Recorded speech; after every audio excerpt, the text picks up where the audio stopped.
Bien-aimés dans le Seigneur, Shalom. Ici la voix de votre serviteur. Nous allons méditer ce matin autour de cette pensée du Seigneur où il nous appelle à préparer le chemin du Seigneur, à préparer son chemin.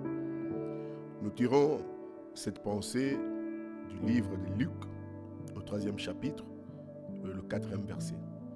La Bible dit, c'est la voix de celui qui crie dans le désert. Préparez le chemin du Seigneur, aplanissez ses sentiers. Et cette voix qui crie dans le désert, elle n'a pas seulement crié du temps de Jean-Baptiste, mais elle crie chaque matin. Elle crie à chaque instant. Parce que le Seigneur veut qu'à tout moment, nous soyons prêts pour la rencontre avec notre Dieu, avec notre Seigneur. La voix qui crie dans le désert a réclamé quelque chose.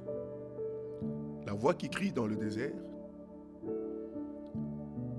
a réclamé un chemin pour le Seigneur. Un chemin, n'importe pas lequel, mais un chemin préparé dans le désert. Je voudrais être attentif à la déclaration du Maître et lui tracer une route dans mon cœur, en la projetant vers le haut par des actions bienveillantes au travers du désert de ma nature. Les 4 directions doivent retenir ma plus sérieuse attention sur ce texte. Toute vallée doit être nettoyée. Nous devons céder aux pensées de Dieu.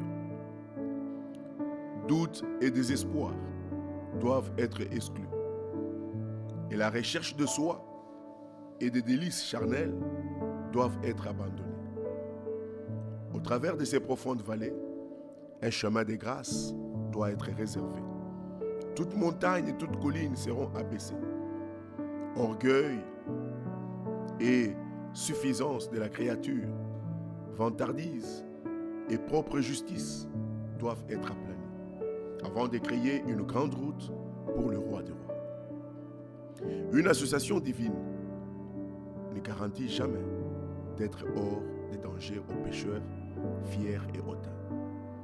Le Seigneur a du respect quant à l'humiliation et visite les contrits des cœurs.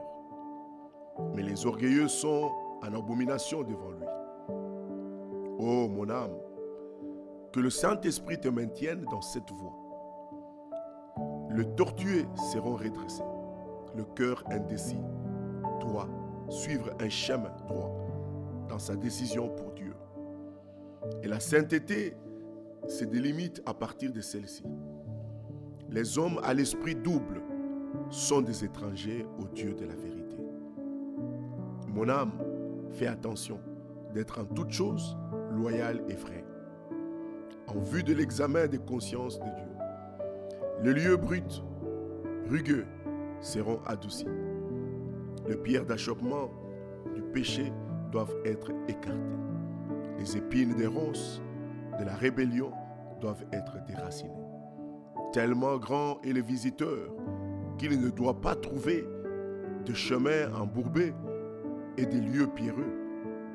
Il veut que nos chemins que nous préparons soient vraiment des sentiers aplanis, des sentiers bien préparés pour la rencontre avec le roi des rois. Bien-aimés, c'est ce que le Seigneur attend de nous. Que dans notre marche, chaque matin et à chaque instant, que nous puissions faire attention à la façon dont nous sommes en train de mener notre vie. Ainsi, le psalmiste qui comprend ces choses, il fait une prière, il dit, apprends-moi à compter mes jours. Donne-moi la sagesse et pour que je puisse l'exercer à mieux compter les jours, mon temps sur la terre, pour que mes sentiers soient des sentiers aplanis, pour que mes chemins soient des chemins qui rencontrent le Seigneur et qui vont me donner d'être dans la félicité. Voici le décret de l'Éternel pour vous ce matin. Attendu qu'il a tout accompli à la croix, le Seigneur vient à ta rencontre, alors prépare le sentier de ton cœur, prépare le voie par lequel le Seigneur doit te rencontrer. Et partager cette parole avec d'autres qui sont allés loin du Seigneur. Et restez bénis. Nous nous rencontrons demain aux mêmes heures.